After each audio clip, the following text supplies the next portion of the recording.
Hello, Helen. Hello, Auntie. Look at you. You're growing up and all your friends, all of your age mates, they're getting married. They're settling down. They're having children. Look at you. When will you marry? Hello, Helen. Go away. Cue the intro. I spoke to 4 amazing women about their take on relationships and marriage in society today and how their personal lives, family traditions, and, well, men have an impact on it. This is When Will You Marry?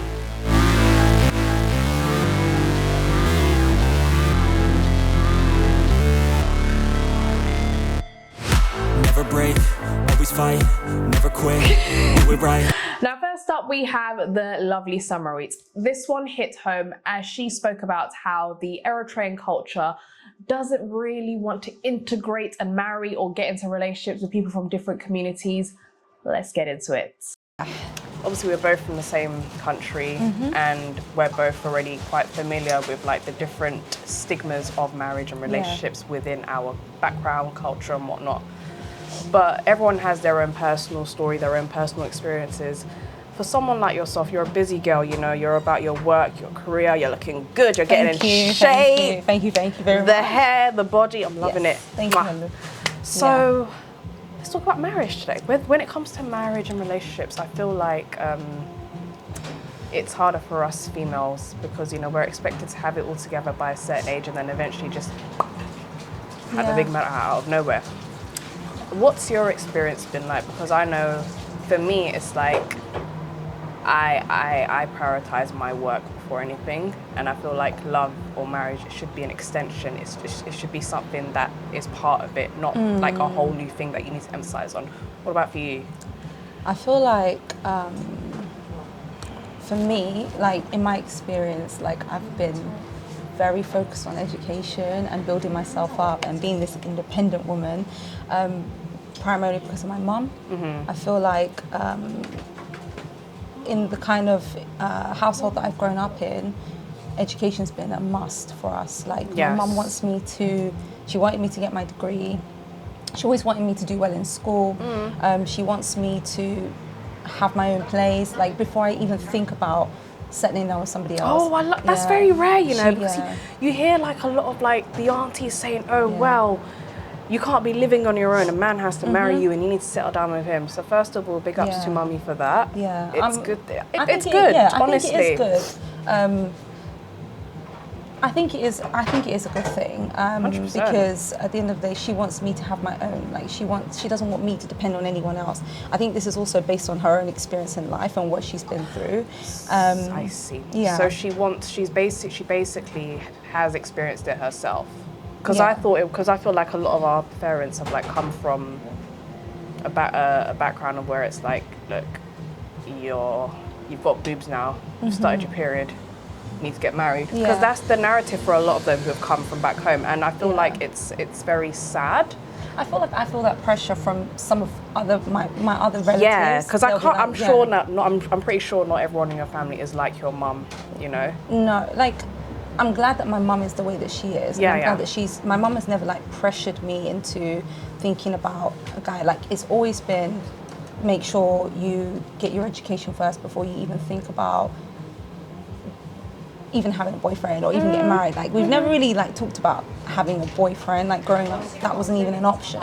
It was just make sure that, you know, you get good grades, make sure she's always pushed me to do what I want to do as well. Like anything that I've ever been passionate about, she's always like supported.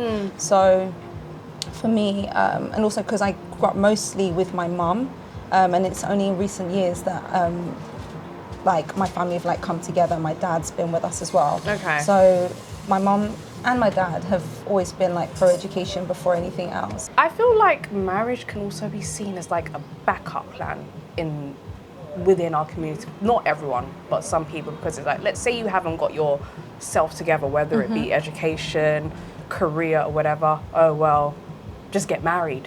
And then all the other flaws will kind of like be brushed away. Because I've seen that with some people, it's like, oh well, she hasn't, you know, fulfilled her dream job. Really? I've heard certain stories, and it's so condescending in a sense, because you're basically saying, well, now that because you haven't achieved anything, just get married and then, you know, it will just basically cover up everything. Maybe some people think that way. Yeah, not like, everyone, yeah. For instance, in some cultures, there's the expectation that it's the man that's like the breadwinner. He goes out, he makes the money. Yeah. The woman herself, like, her job and her responsibility is to like raise the children, keep the house, you know, make the house warm, as they like to say, not tidy, but make the house warm, Yeah. and make sure it's like a nice environment to come back to. And I think if that is the mindset of your parents, right, then they're gonna look at you and be like, okay, like, don't focus too much on education. Don't like the way my mum's been, where she's like pushed me to be independent and stuff. Some people aren't like that. They're gonna be like, you know, they want you to focus on more of the culture, like learning how to cook, learning how to be a woman of the house. And they're going to push you to perhaps get married more quickly because they're like, okay, now is your time. Like, learn all these things and now get married. But for me, in my case, that's not something that, like, I'm 27 now, and I feel like marriage has only been something that's recently started, like people in my family have recently started talking about. Like, they're like, okay, you know, Gobiski, you have like... It's the Gobiski. You've got your education. When like, they you've say got your Gobiski, job. it's like... Like, you're of a certain age now, you need to think about marriage. But it was never like, for me, like growing up in this country, it's like, I'm getting my education, like you said, and then now I'm thinking, you know, perhaps a boyfriend. Yeah. Like, yeah, I'm not thinking just... let's get married. I'm thinking, let me get to know certain guys, and let's see where it goes. But for them, it's like, no. It's like a generational curse, isn't it? Because it's like marriage is, for some people in different backgrounds, it's like you just marry whoever your family brings. Not even like an arranged marriage, just like you are this age now. It's like me, I'm 26, yeah. In certain backgrounds, I'm a grandma.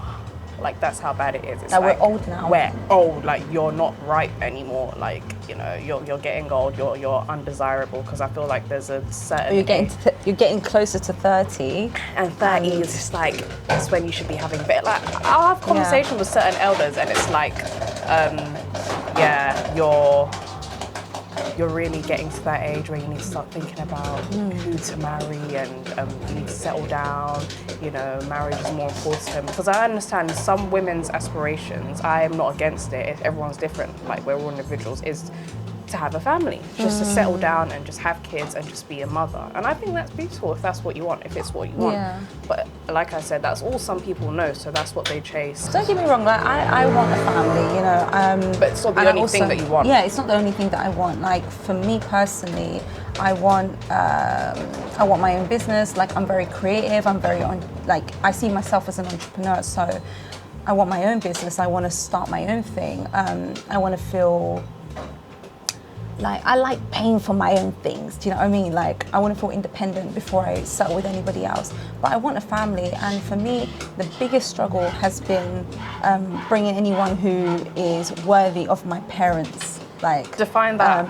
Kind of like, I feel like in my reality, like, I have to meet certain expectations. Like, this person needs to be from the same country, has to be from the same tribe, has to be a little bit older, can't be the same age, because in their eyes, a man who's slightly older, well, a guy who's slightly older is a man, not a boy. Like, he has to be working, he has to have a good job and stuff, he has to come from a certain family. Like, if he's Eritrean, because I'm Eritrean, then it's easier for them to do their CRB check. They're like, okay, cool. Which village is he from?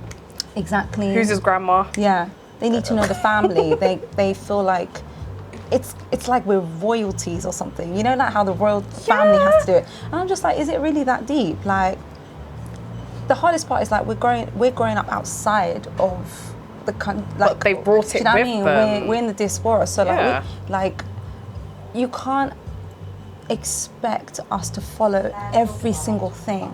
For me, it's like I have my, well, I thought getting my degree would be it. Like, I've got my degree, I've got my job. You can't ask much more of me now. Like, now, let me be independent to make my own decisions. But it's just too much pressure, Helen. Like, and I feel like because of this pressure, we're not seeing that many people get married. So many people are undercover dating, hiding from their parents. We can't be open and honest with our parents. I get that with a lot of my Eritrean friends. Like, a lot of them will be in relationships, but it's like, well, if he is Eritrean, it's like, well, his family. It's actually got to the point where we're all aware of like the stigmas of like, you know, like you said, the tribe they're from, the region they're from, the religion, like just stuff like that. And you're thinking, what the hell? So I'll talk to some of them, and they'll be like, well, yeah, I really like him. He is Eritrean, but what's the problem? Oh, he's from that tribe, or he's from that region. His family don't support the government, like stuff like that. It gets a bit political. It gets too political.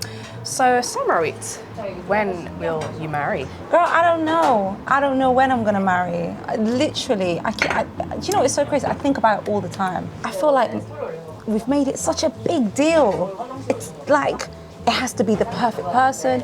I also feel like a lot of, I won't say our parents, but the older generation are in marriages that they're not happy, and but they somehow popped out 12 kids, and like, they're just there, not sleeping in the same bed. There are people who aren't they've happy, had their but babies. there are people that aren't happy, but they are telling you what you need to do.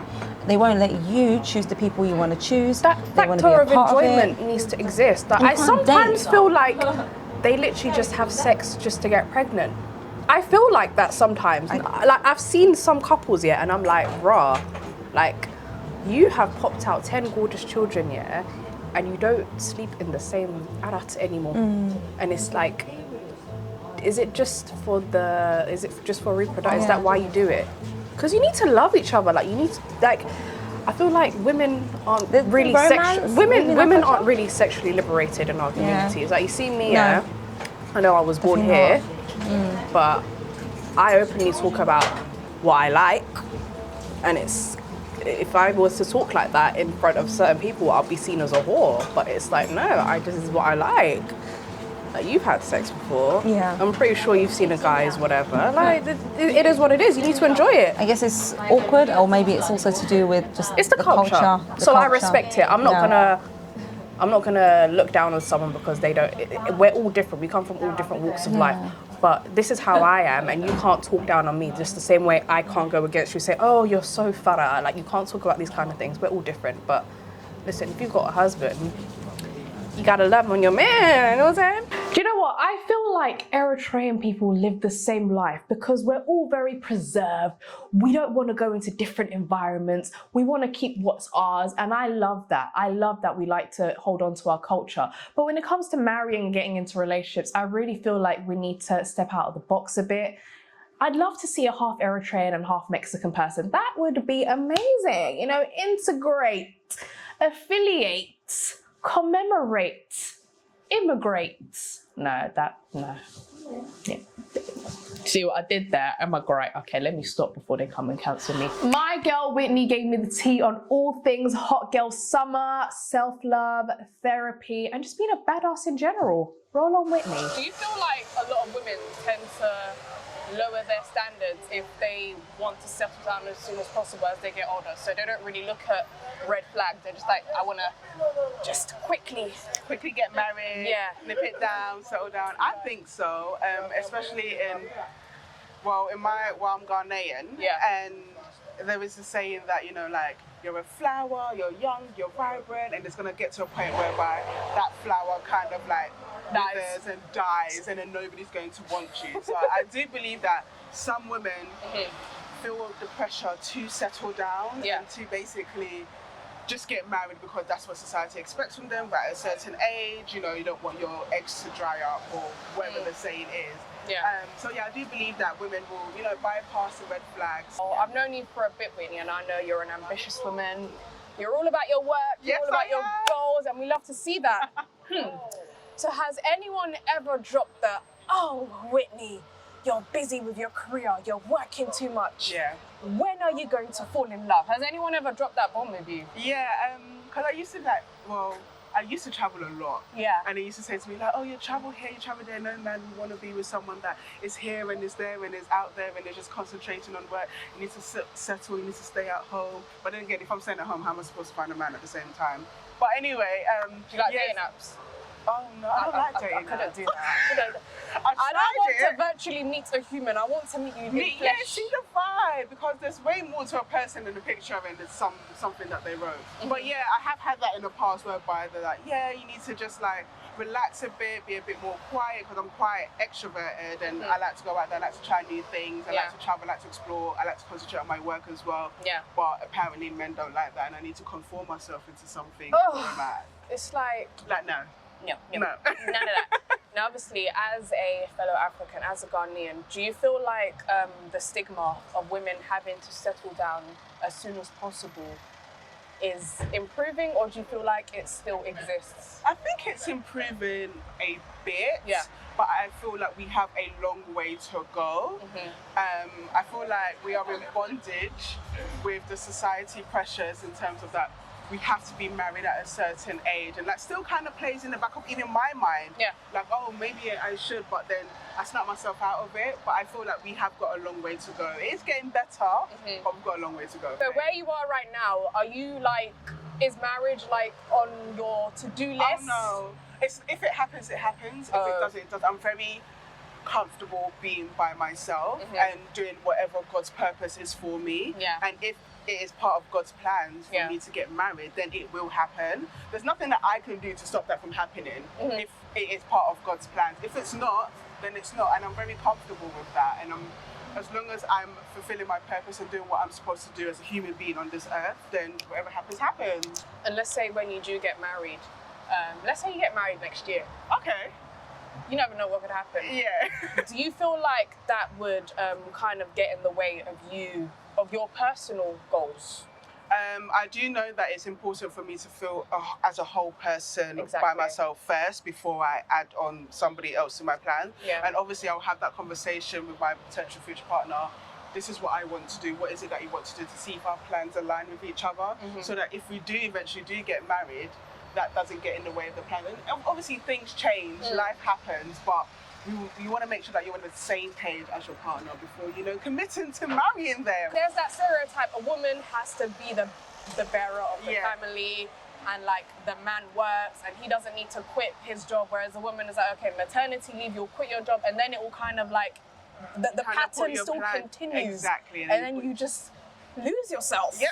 And we don't want to lose ourselves. No, we don't. Absolutely not. I think it's very important for a woman to take time for self-care and to look after herself and to take time for herself. Else you're just going to be burnt out, and then you end up resenting your husband and your family because you're not being able to do the things that you wanted to do, because you basically have to put everything of you into the family. So I think it's very important to have a very supportive partner that allows you to be you and allows you to basically do the things that you want to do, as well as building together. And a lot of things can happen in relationships, unfortunately, such as abuse, whether it be physical, emotional. There's being manipulative, all these kind of things. And it can happen both ways, to the man or the women. Yes. And back to what I was saying in the beginning, how women tend to settle down because they feel like this is my last, this is my only chance to get married. So I need to do it, and then they settle. Yeah. So what's your view on that? Do you feel like women shouldn't be scared? I don't think women. I think first of all, a woman should be very comfortable being by herself. Because once you're comfortable and you're happy and you're content being by yourself, you wouldn't go into marriage in fear, because you know that you're I can do that all by myself. Like, I'm good by myself. So you wouldn't then put marriage on such a pedestal that you just settle for anyone and marry them. So I think that's the first thing. Self-love is very, very important. Once you've got the self-love, you wouldn't allow yourself to be in situations whereby you're not being loved on and someone is manipulating you, abusing you, emotional, physical. And emotional, I don't think is spoken about enough. It's such a taboo. It's such a taboo. It's like, he's like that, just pray, he'll be okay. No, he needs to take self-accountable for his actions as well.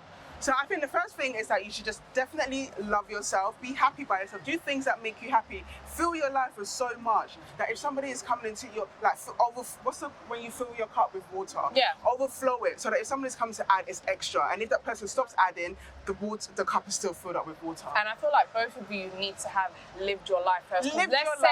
Let's say one of you has lived your life and one person has missed out on a whole chunk. It's like, No. that person's content because exactly. they've done everything on their bucket list. Exactly. But then the other person's like, oh yeah, I didn't get to go on a girl's holiday.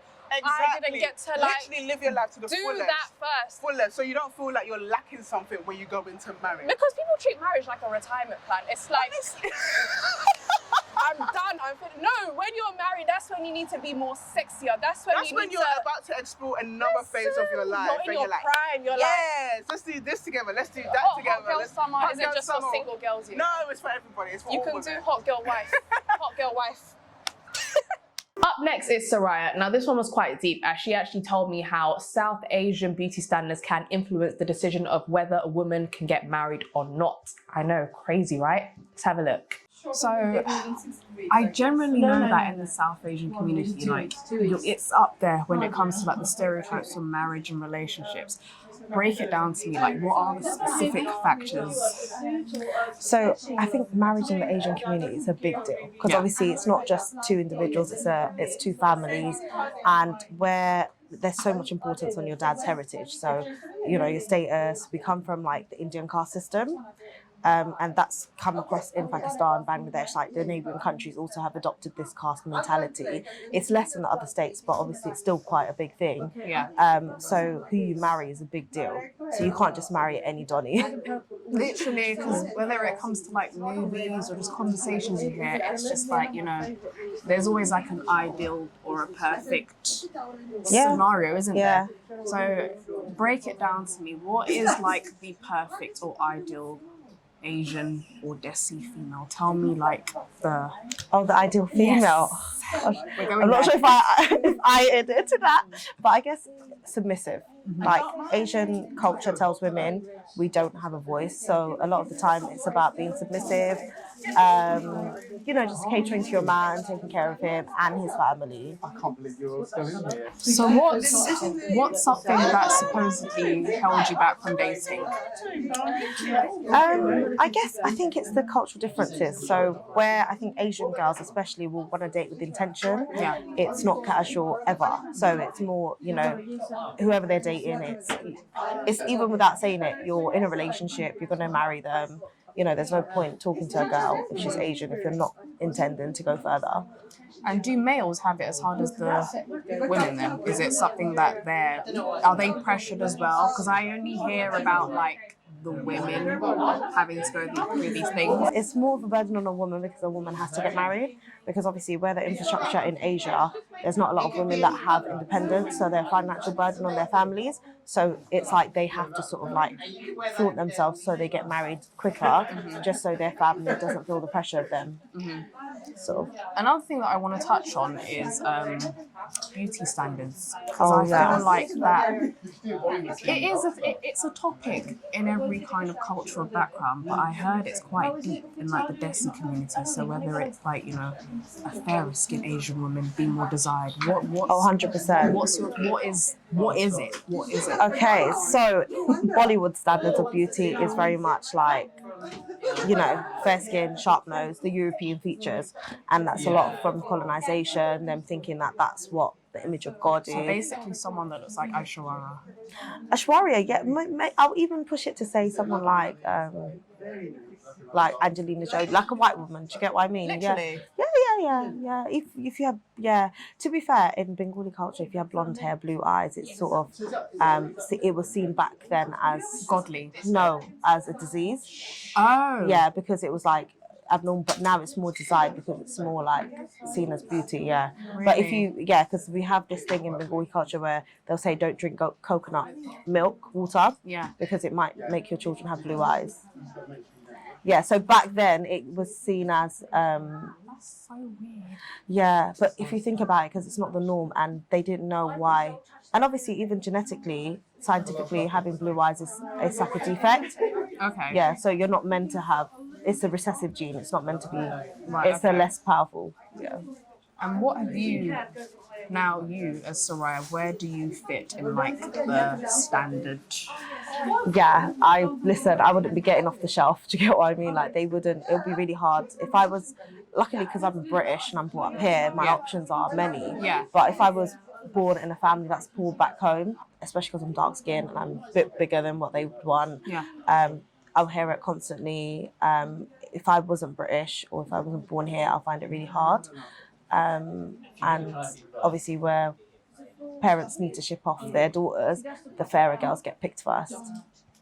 And then It's not as hard for men because, like I said, a dark-skinned man could probably potentially marry a fairer-skinned girl because he might have more money. And obviously, the aim is to marry someone who's on your status or above, but better above because obviously it means you get more money in the family. So there's like a financial standard as well then?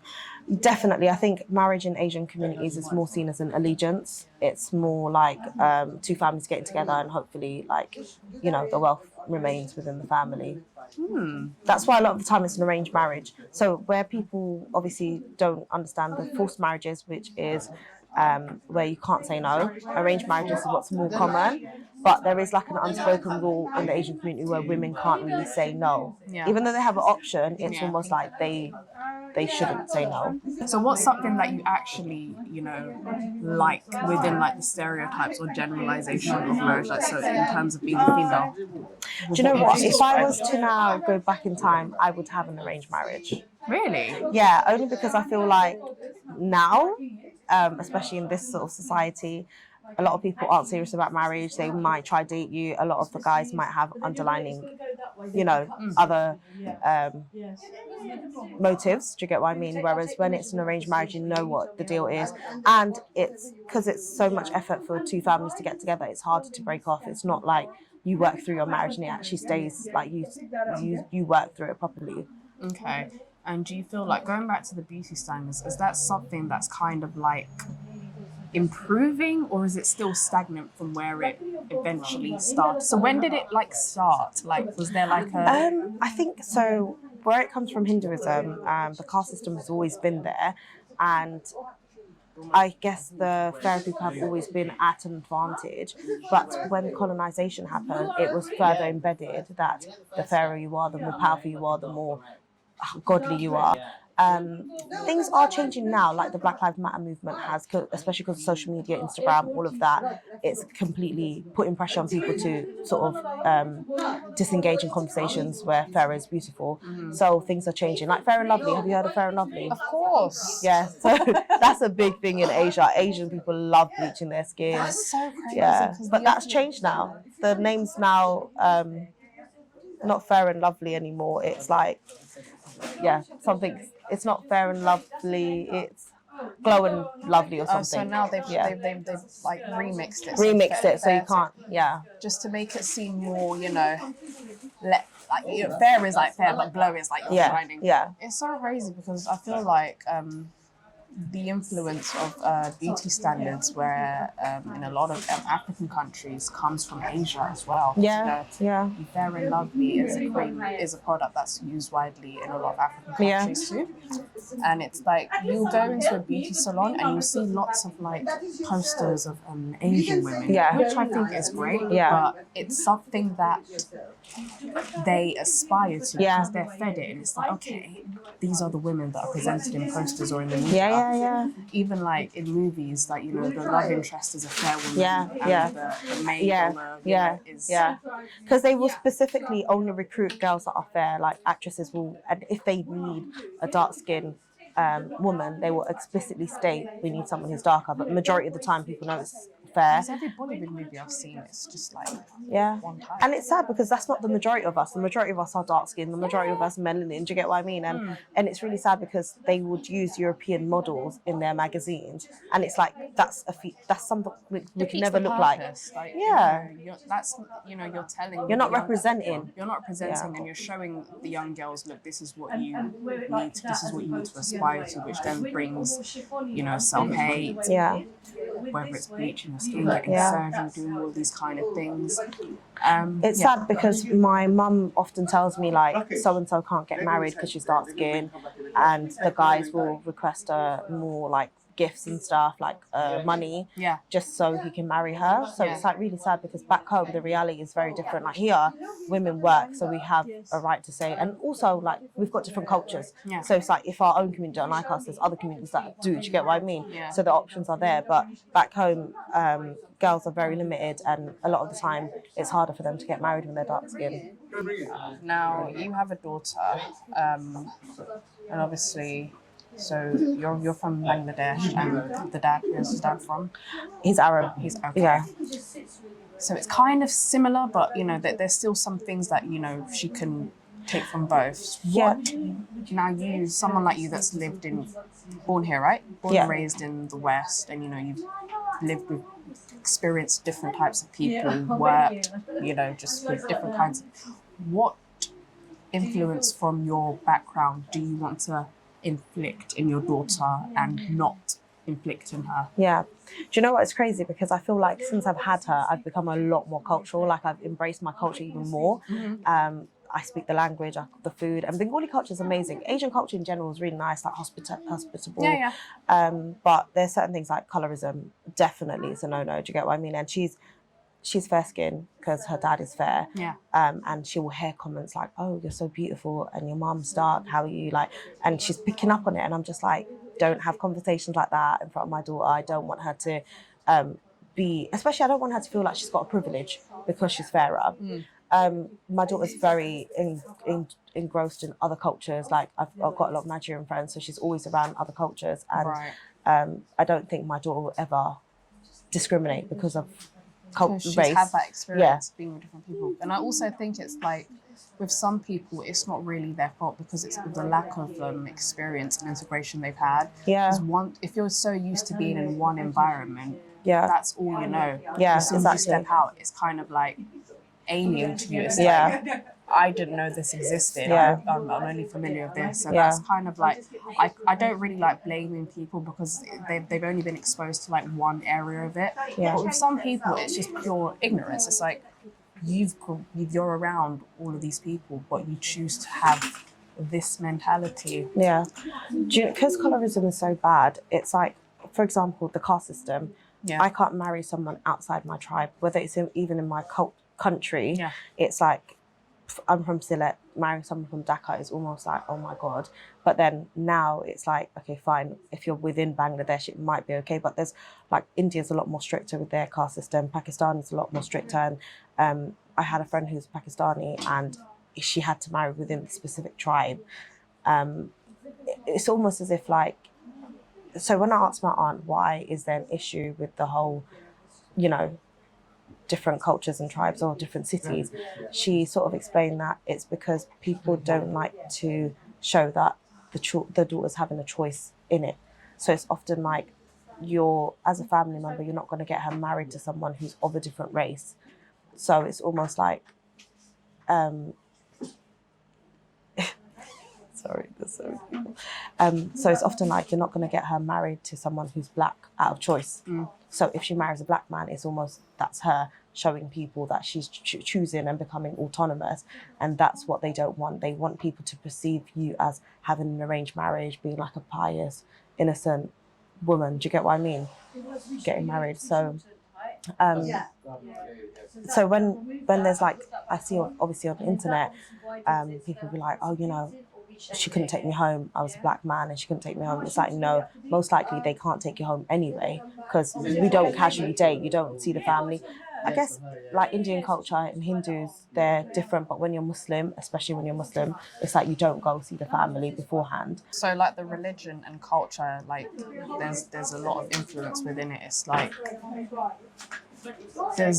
do you feel like, because I feel like this is very predominant in a lot of like ethnic minority cultures, religion and culture bounce off of each other. And I feel like some people abuse it. Like there's some people that will be like, there's honor killings, do you get what I mean? Like there's some people that take it to the extreme and be like, oh no, and they'll try use religion as a way of justifying it, and it's like the religion hasn't stated that.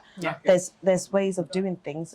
definitely, but it hasn't stated that you must now kill your daughter if she's made a choice in marrying someone who she wants out of her own interest. And race is, we don't discriminate, especially in Islam, with race, but in Asian culture they discriminate. Do you get what I mean? So it's like, it contradicts. You can't say it's religion but then go against religion. Do you get what I mean? The way I wanted my wedding, I can't because of my family back then. My family have come a long way, don't get me wrong, but back then it was very much like, what we're going to say to people. Even though he's fair and Arab, the fact that he was still out of the race was still quite a bit of a like, do you get what I mean? Like, it was still quite of a soft, touchy subject. So whereas my family love him, but if I could go back, I don't know if I'll do it. Maybe in the future. Because, for example, if I wanted to have the wedding I wanted, my family might not. Like, I would want a dance floor. I'd want to be shaking my yash. Do you get what I mean? Like, but with my man, but they wouldn't want that. So if I was to do it in the future, definitely, I just won't invite them and just do my thing. I think that'll be lit though, like Arab and Bengali wedding. Even in the UK, if two Bengali families are marrying, they go back home and check your house. They'll check your status, they'll check your village, everything. They'll see what the people think of you. Do you know what? I want to go and have a look at some of the dresses because I think we're talking about the sad part of it. And you know, the culture and the clothing and everything is beautiful. So let's go have a look. Okay. So what we're saying, we're going to keep the bag for your lehenga. Yeah. You're going to take that in my bag, okay? And we're Talk me through these dresses because there's so many. Is there like, I don't want to sound ignorant because I feel like all South Asian dresses look exactly the same. So what is like the differences? The traditional wear, I guess, is like salwar kameez. It's like the dress with the trousers. Okay. And then you have different variations, like some are skinny trousers, some are big trousers, like different variations. And different cultures will have certain makes, like there's certain Punjabi outfits that you know is more Punjabi style. But yeah, no, these are shalwar kameezes. Then there's lengas, and it's like a skirt and a top. Sometimes it's a crop top, but like Bengali people won't wear it just because of religion. Okay. They won't be showing their sort of bellies. So the belly top, is that more Hindu? Yeah, Okay. Hindu, Indian. And obviously, like, weddings are a big deal, especially like Indian weddings are extravagant, beautiful. Oh my it's God, a big the celebration, drums, everything. Like, Indian weddings are lit, I'm not gonna lie, they're really good. And Bengali weddings, like, they're a bit more sad. The bride can't even look up properly. Very She can't- conservative. Very conservative, yeah. And I think religion does play, like, we don't really dance in our weddings, but yeah, these are more, I guess the guests wear, the bride will change also multiple times. Gorgeous. Yeah, and we might wear, because we have a henna night as well the night before, so we'll have an outfit for that, and then the bride will have many different outfits. Interesting fact, the reason we do a henna night is because henna naturally calms your hands down, like it calms you down, so it's like the brides might be nervous. Oh, so it's So it's actually got calming, yeah. So is that the nikah or is that a different? No, the henna night. The henna night. Yeah, the mehendi. Okay. Yeah. And what's the nikah? The nikah is your vows, so it's Islamic vows, yeah. I can see that there's a lot of Yeah, we selections here. we go big on our outfits, we go big on our jewellery. Women get a lot of Do you guys wear gold. the nose rings as well? Yeah. Okay. We get a lot of gold on our weddings, so brides get a lot of gold. It's often their dowry as well, so yeah. So gold is you lot's dowry. Yeah, Girl. and interesting fact, if Asian women were to collectively put their gold together, they'll have more than the US. So I think even if Indian women were to put their gold together, they'll have more than the US. So I know that beauty standards and colorism and all these kind of things are really taboo and, you know, topics that aren't really spoken about, particularly in Asian culture and even African culture. But it's crazy to see that how this particular thing can influence whether a woman can get married or not. Imagine being told from young that because you don't look a certain way or you don't fit the standard, you will not find someone to marry you. I'll throw hands. Now, last but not least, I caught up with Clara Hermit and we had a jolly chinwag over some cocktails. Clara is a woman of leisure. She is very passionate about what she does. She's very career orientated, but she's also looking for love. Let's see. Cheers. Look, it's like dominating your drink. Oh, come to me, Daddy. Ew. The topic of marriage and relationships. I know it's something that you're very much vocal about. but you're more into the side of self-love and loving yourself before actually sharing yourself with somebody. And with what you do, I mean, in the career you have as a broadcaster, presenter, content creator, do you feel like your job can kind of like get in the way of you being in a relationship? I don't know. I mean, I've been in relationships while I've had the job that I've had, and I will say that there was definitely jealousy involved, and that did impact some of the choices that I made, unfortunately. And I would never ever do that again. I would never allow someone else's insecurities to impact the choices that I make when it comes to my career. But I think, look, you know, I just feel like I work on myself, I know who I am, and life is just going to be what life is going to be. You know, like I lost my mum at a young age, and, you know, you learn from quite a young age that life is going to throw at you what it's going to throw at you, and you have a choice how you deal with it. That's really the only choice you have. And I feel like I will meet someone, and I'll meet the right person when the time is right. But this is my journey and it's my path. I don't think there's anything wrong with me. I don't think it's my career. I just think this is how it's supposed to be for me, and that's the place that I've got to, which, don't get me wrong, it's taken me a long time to get to that place of acceptance. But now I'm here, it's the freedom from being in that space is good. And when you see like other women who kind of like dim their own light and say, you know what, I'm not going to find someone if I live my truth, so let me just put on this facade and just be what conforms to society's standard, you know, settle down at a certain age. What's your views on that? Like, how does that make you feel? Look, I think everyone has their own choice, and I guess like, I don't really know anyone like that necessarily. I don't think I do. I don't think any of my friends are in relationships where they felt like they had to settle or they had to do it. Maybe they are, maybe they haven't expressed that to me, but from an outside perspective looking in, I wouldn't say that that's necessarily the choice. I think that, you know, those pressures are so real and so much there that I think that they have to be impacting people quite a lot. And I've definitely felt the pressure of being a single woman in my 30s and kind of like the judgment that comes with that, and this kind of societal standard and what that means, and the fact that, you know, like, if your leftovers, your waste, like all of this kind of stuff that has, even from doing the content I do about being single, these are things that people are saying to me in the comments, like society worked were very, very set. So in the last 100 years, things have changed so quickly and so dramatically that we're still left with lots of that stuff that's been brought into today. So although it looks very different, I think there are still a lot of those kind of belief systems. You know, you failed as a woman, your sole purpose here is to reproduce, and all of these different things, which I find quite funny now because I'm in a place of like such security that I just find it funny. It makes me actually, you know, genuinely laugh. But previously I felt ashamed. Like I felt like there's something wrong with me, like what's wrong with me? So I understand why. I don't necessarily know if people would dim their light. I'm sure they do, or if it's they just don't know that the light is there in the first place because they're so busy trying to tick the boxes that society has laid out for them that maybe they don't get a chance to even explore. And I think that I wouldn't date someone who does not have the same intentions as me, and for it not to be a long-term investment, because I'd rather just be on my own. Like, it's better to just have more fun and I'm happier, you know, on my own. So I feel like, what's the point? You know, you're doing what you love, and that's the main thing. Do you ever like feel like, oh, you know what, yeah, this relationship could have worked out, or does that ever like cross your mind? No, there's one relationship that I had where the guy was actually a really, really nice guy, and I was 20, 21, it was like 2 years over that time, and I was just too young and I was broken. You know, at that point I didn't know that my sister had breast cancer, but my mum had died, I hadn't dealt with it, and I was finding that no matter how great he was or whatever he did, I wasn't happy. It wasn't helping make me happy, and I felt like I needed to get out of that space because it wasn't fair on him. It's like, you can't make me happy because it's an internal issue, it's nothing that you can do.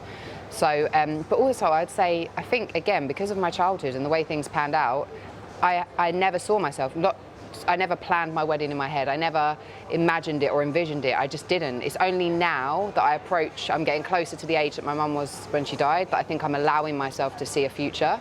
Because I don't know if I ever did before, you know? Like, I'm not sure that I did. So are you like putting age in the question now? Is that something that you kind of like think of as well?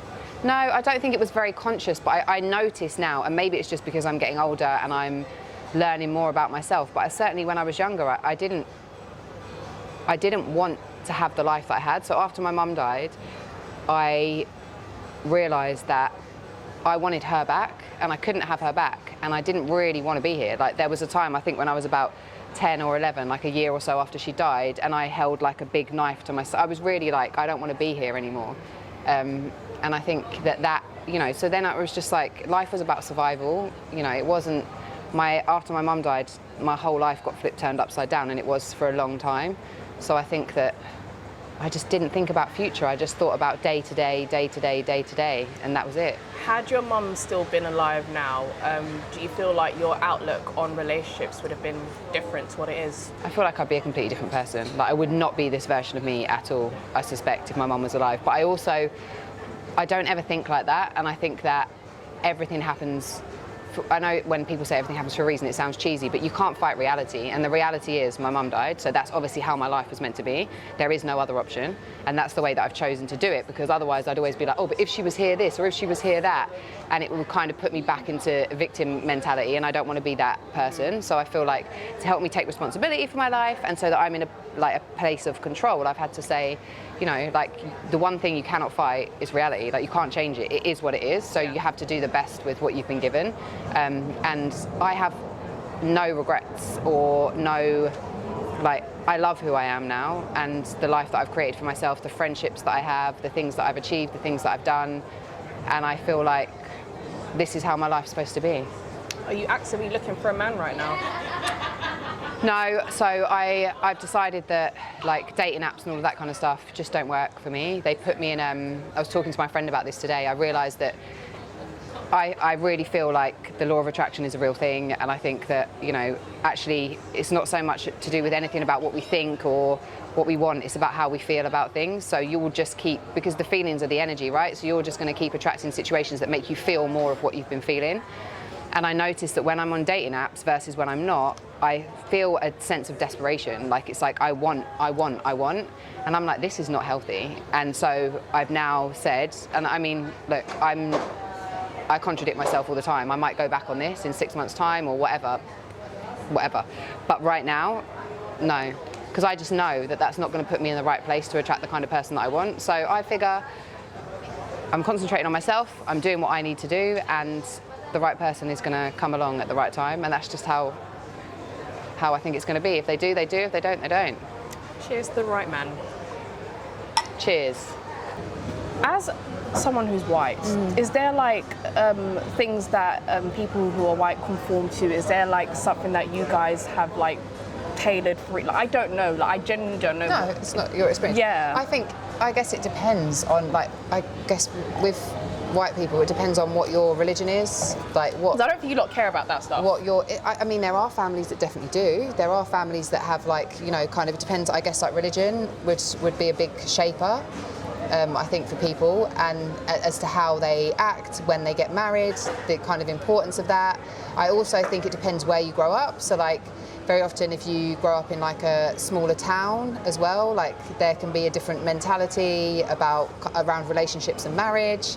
But I mean, UK, I was going to say, look at America, because you get that kind of like childhood sweetheart thing, don't you, a lot in America, and I think the UK is very different to America. But yeah, I mean, there are certain families within my own family, not at all. I mean, but then if I look at my grandparents, yeah, so my grandparents were married at 20. They were the first, you know, their first kind of partners or whatever they met when they were 19, I think, got married at 20, and then that was it, done, and they were together for over 70 years. So I guess that generation, yeah. And then even if I look at like my dad was married in his 20s, as was his sister and his brothers. They were all married in their 20s. Is that something that was expected of them, or is it just happened? I think of my grandparents, it was 100% expected. Yeah. Of my my parents' age, I don't necessarily think it would have been unsaid expected. So yeah. The expectation wouldn't have been as much, but there still would have been kind of a lot of talk about why aren't they married yet, you know, like what's wrong with them at this age. Wow. And then I think that this mad, you know, not to sound ignorant, but I wouldn't expect Caucasian people to think like that, because I just feel like, based on what I can see, it's like, I feel like white people are very laid back, in my opinion. It's like, in interracial relationships, yeah, if there was to be a problem, it would come from the other counterpart. They're like, oh, well, you can't marry someone else from a different, not because you're white or whatever, it's just that they're a different race. And I feel like the white counterparts are more accepting there's obviously, like you said, there are some exceptions, whether it could be due to racism, whatever, because I feel like there's racist people everywhere. Yeah, of course. But I feel like I'm learning here myself. I've never been in a relationship with a white person, so I don't know what it's like, but... I think it depends on your family, because I guess it depends on what your family, what their religion is, what their culture, because that's the thing, it's like, yeah, we've got white skin, but then I guess you get different people who are from different backgrounds where different things within their family are considered the norm, and I suppose that all impacts what you choose to do. Say you married someone from Nigeria or wherever in Africa, you meet the family, and they tell you need to change this about yourself, oh, you can't dress like that anymore, you need to be at home, you need to have a baby. How would you take that? I don't think they'd be saying that to me, because by the time it happened I'd be 39, 40. I think they'd probably be like, what the fuck is this you brought home? So I'm marrying a 40-year-old. No, it's not bad. No, let's say you did that. Would you conform? Are you scared of what family think and stuff like that from the other counterpart? I mean, of course, I think it's really important to get on with your partner's family, but I lived with a Nigerian family actually for 3 months when I was in the Caribbean. Hey! Dr. and Mrs. Kagbala, and it was a real experience for me. But they were really great, and they were so nice because I was friends with their daughter. She was a little bit younger than me, and Dr. Kagbala was the medical director of St Vincent, so we'd go out partying and we'd come in at 5 in the morning, and he'd be up and he'd be in the kitchen and he'd be like this. So you're coming to my house? No, there was no words. He didn't need words. He would just look at us and we would be like, oh. And then we'd go to bed, and literally an hour and a half later he'd wake us up for prayer meetings. And I've never had prayer meetings before in my life, so they were a morning thing. Wow. And then sometimes they'd be like, Clara, you take the prayer meeting, and I'd be like, Our Father, who art in heaven. No, but I did, I embraced it all, and it was, for me to be part of a family, having not had that for a long time, I loved it. And I'm still friends with them now. Oh, that's beautiful. They're and all of their, well, most of their children, some of them I've never met because there's quite a few of them, but certainly it can be quite intimidating, especially when you're you've never experienced that kind of you've never experienced that kind of environment before, and in a lot of cultures, especially African cultures, I think I can see you settling down with a Toby or a Olu. She's marrying me off now. That's it. You say Olu or Clara. Helen's dating agency. She's going to set me right up. See her. You're going to have a wedding in Lagos one day. Mark my words. Well, who knows? I would say no to nothing right now. You just never know what's going to happen, and they'll love you. As long as it's the right person, it's the right person. That's absolutely fine. And then if that happened, I could have 2 weddings, because I could have the Nigerian one and a English one. That would be lit. There you go. Oh Get my to wear God. some nice outfits. Love it. But yeah. Clara's wedding in Lagos coming soon. Do you know what? Yeah, that was really interesting and insightful, because I didn't necessarily think that Caucasian people had a requirement or some sort of standard when it comes to things like culture, religion, race, or background. It's really interesting to hear that Clara saying, things like religion are also considered. So yeah, that's something I learned new today. That is all for today, guys. Thank you so much for watching. I want this conversation to continue, so let me know in the comments what you think of each of these ladies' stories. Does it relate to you? Do you disagree or agree? And when will you marry? What are you going through? Share it. Have a conversation. Let's engage. Let's continue. I've been Helen, and yes, thank you for watching, and I'll see you in the next one. Bye! How it's supposed to feel.